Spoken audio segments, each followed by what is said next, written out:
سورۃ الجن کی آیت نمبر 20، سورہ جن کا دوسرا رکوع اور 29ویں پارے کا 12واں رکوع۔ اللہ رب العالمین نے ارشاد فرمایا، قل اے محبوب آپ فرمائیے، انما ادعو ربی، میں تو اپنے رب ہی کی بندگی کرتا ہوں، میں تو اپنے رب ہی کی عبادت کرتا ہوں، ولا اشرک بہ احدا،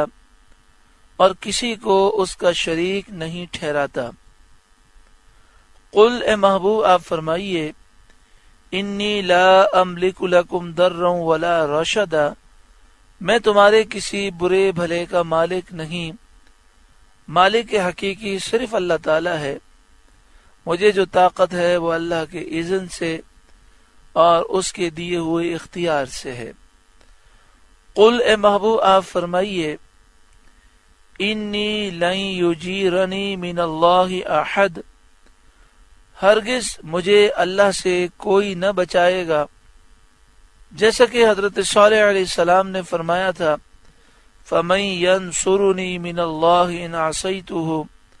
اگر میں رب کی نافرمانی کروں تو کون مجھے رب سے بچائے گا اور رب کے مقابلے میں میری مدد کرے گا؟ کوئی نہیں کر سکتا، لہذا میں ہرگز اللہ کی نافرمانی نہ کروں گا۔ وَلَنْ أَجِدَ مِن دُونِهِ مُلْتَحَدًا، اور ہرگز اس کے سوا کوئی پناہ نہ پاؤں گا، إِلَّا بَلَاغًا مِّنَ اللَّهِ وَرِسَالَاتِهِ، مگر اللہ کے پیغام پہنچانا اور اس کی رسالتیں، یہ میرا فرض ہے جس کو انجام دیتا ہوں۔ وَمَن يَعْصِ اللَّهَ وَرَسُولَهُ، اور جو اللہ اور اس کے رسول کا حکم نہ مانے اور ان پر ایمان نہ لائے، فَإِنَّ لَهُ نَارَ جَهَنَّمَ، تو بے شک ان کے لیے جہنم کی آگ ہے، خالدین فیہا ابدا، جس میں ہمیشہ ہمیشہ رہیں گے، حتی اذا رأوا ما یوعدون، یہاں تک کہ جب دیکھیں گے جو وعدہ دیا جاتا ہے، یعنی وہ عذاب دیکھ لیں گے جس عذاب کا وعدہ دیا جاتا ہے، فَسَيَعْلَمُونَ مَنْ أَضْعَفُ نَاصِرًا وَأَقَلُّ عَدَدًا، تو ان قریب جان جائیں گے کہ کس کا مددگار کمزور اور کس کی گنتی کم ہے، کافر کی گنتی کم ہے یا مومن کی، یعنی اس قیامت کے دن کافر کا کوئی مددگار نہ ہوگا اور مومن کی مدد اللہ تعالی اور اس کے انبیاء اور فرشتے سب فرمائیں گے۔ نضر بن حارث کافر نے کہا تھا، یہ وعدہ کب پورا ہوگا؟ اس کے جواب میں اگلی آیت نازل ہوئی، قل اے محبوب آپ فرمائیے، ان ادری اقریب ما توعدون،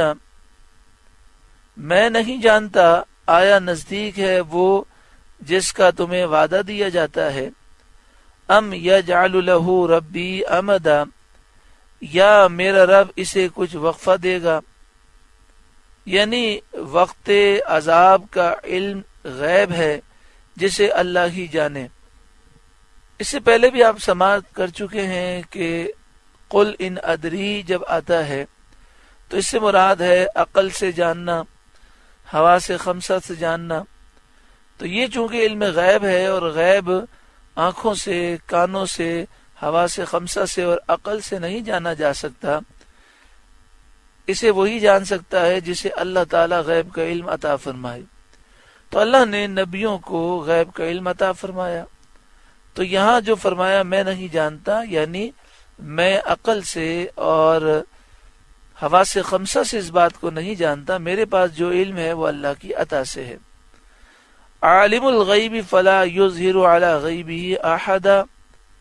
غیب کا جاننے والا تو اپنے غیب پر کسی کو مسلط نہیں کرتا، یعنی اپنے غیب خاص پر جس کے ساتھ اللہ منفرد ہے، کسی کو اس پر مسلط نہیں کرتا، یعنی کامل اطلاع نہیں دیتا، جس سے حقائق کا کشف تام اعلیٰ درجہ یقین کے ساتھ حاصل ہو۔